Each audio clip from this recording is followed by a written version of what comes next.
Shalom saudara-saudaraku yang terkasih di dalam nama Tuhan kita Yesus Kristus. Semoga kasih karunia dan damai sejahtera dari Tuhan menyertai kita semua.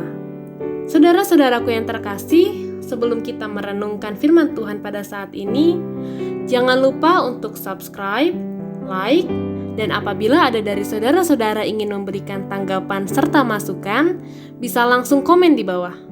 Serta jangan lupa untuk klik tombol loncengnya supaya bisa tetap update di channel kita. Teman-temanku, ketika kita mau membicarakan mengenai patah hati, atau kita sebut juga sering broken heart, sebenarnya kasus ini itu penyebabnya sangat banyak. Ketika kita dikecewakan orang, ketika kita kehilangan orang, bisa jadi orang tua, bisa jadi teman, atau siapapun itu, sebenarnya dampaknya itu sama, yaitu sama-sama patah hati. Hati kita terluka. Tetapi pada saat ini, saya ingin mengajak teman-teman untuk membahas patah hati yang lebih spesifik lagi, yaitu patah hati ketika ditinggalkan oleh pasangan, kekasih hati kita. Saya yakin, mau itu laki-laki ataupun itu perempuan, patah hatinya itu sama. Iya nggak teman-teman? Cuma yang membedakan itu hanya bagaimana cara menghadapi dan mengatasinya aja. Pada hakikatnya, kalau kita benar-benar sayang sama seseorang, kita mengasihi dia, lantas kita dikecewakan, kita ditinggalkan oleh dia. Sakit pasti kita rasakan, saudara-saudara, teman-temanku semua.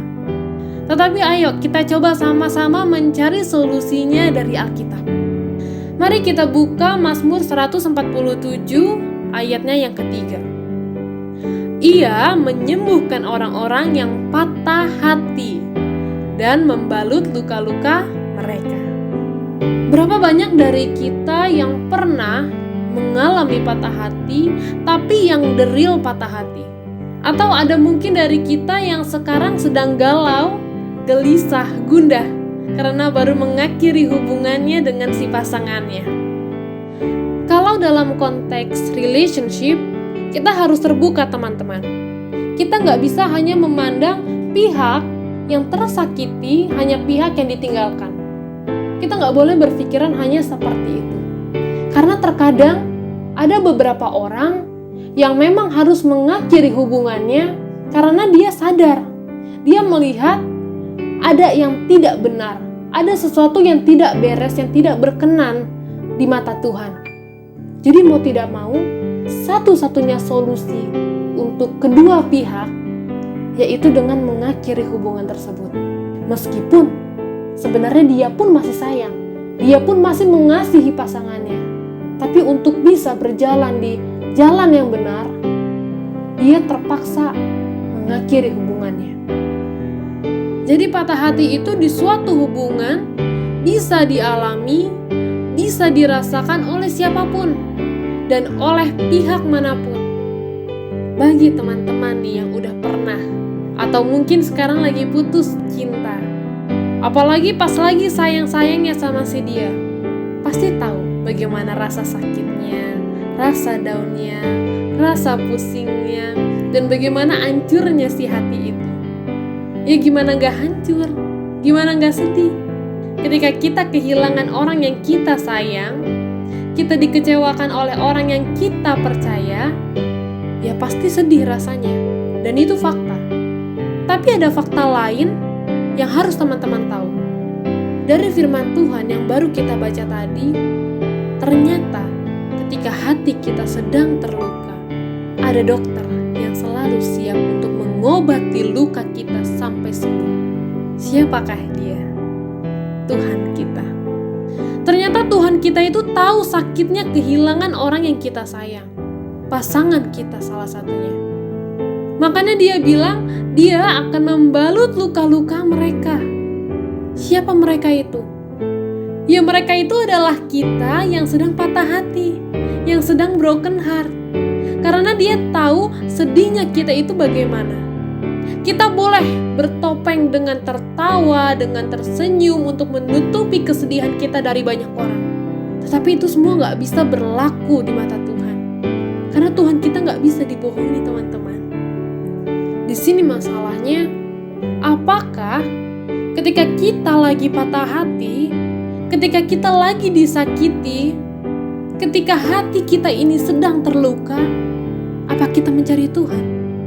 Karena yang sering terjadi, kalau kita lagi galau, bukan Tuhan yang kita cari, tapi malah kontak teman-teman kita yang kita cari.